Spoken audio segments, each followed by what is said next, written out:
afternoon, T1. How are you guys today?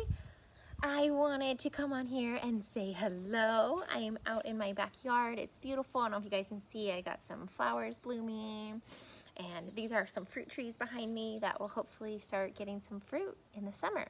But today I wanted to read you a book called Giraffes Can't Dance, and I'll tell you on the end why I picked this book. All right, here we go. Giraffes Can't Dance. Gerald was a tall giraffe whose neck was long and slim, but his knees were awfully crooked and his legs were rather thin.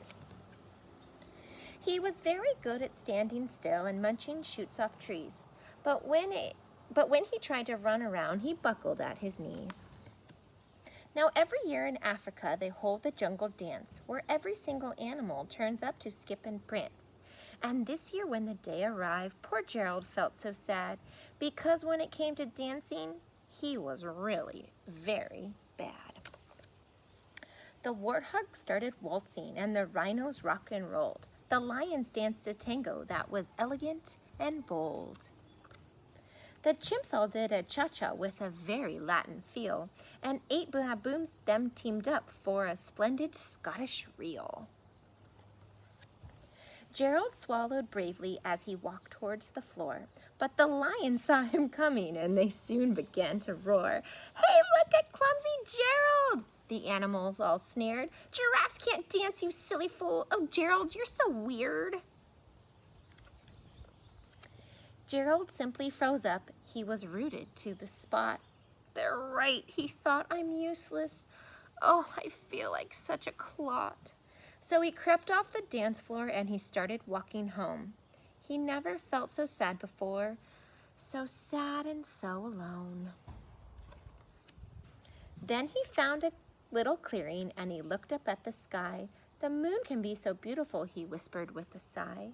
"Excuse me," coughed a cricket who'd seen Gerald earlier on, "but sometimes when you're different, you just need a different song.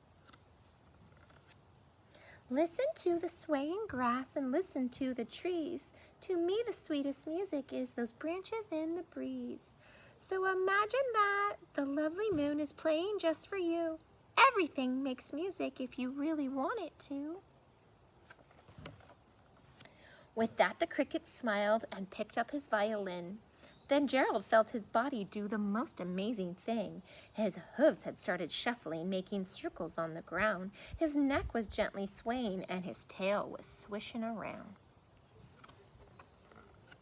He threw his legs out sideways, and he swung them everywhere. Then he did a backward somersault, and he leapt up in the air. Gerald felt so wonderful. His mouth was open wide. "I'm dancing! Yes, I'm dancing! I am dancing!" Gerald cried. Then one by one each animal who'd been there at the dance arrived where Gerald boogied on and watched him quite entranced. They shouted, "It's a miracle! We must be in a dream! Gerald's the best dancer that we've ever seen!" "How did you learn to dance like that? Please, Gerald, tell us how." But Gerald simply twirled around and finished with a bow. Then he raised his head and looked up at the moon and stars above. "We all can dance," he said, "when we find the music we love."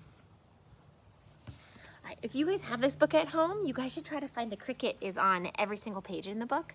And so Conley and I always like to try to find the cricket on every page. But the reason I wanted to read you this book was some of my favorite things that we've been doing recently have been having dance parties at our house. And I saw that, I think it was maybe Daniel was saying his dad did a silly dance, and I would like to challenge all of you guys to have a dance party. And if you are, what would be your song of choice? Conley and I love rocking out to Imagine Dragons. We love Thunder. You guys know me, I would probably choose Taylor Swift. I love her, but I love to see what song you guys would pick, and if you're up for the challenge for a dance party. All right, bye T1.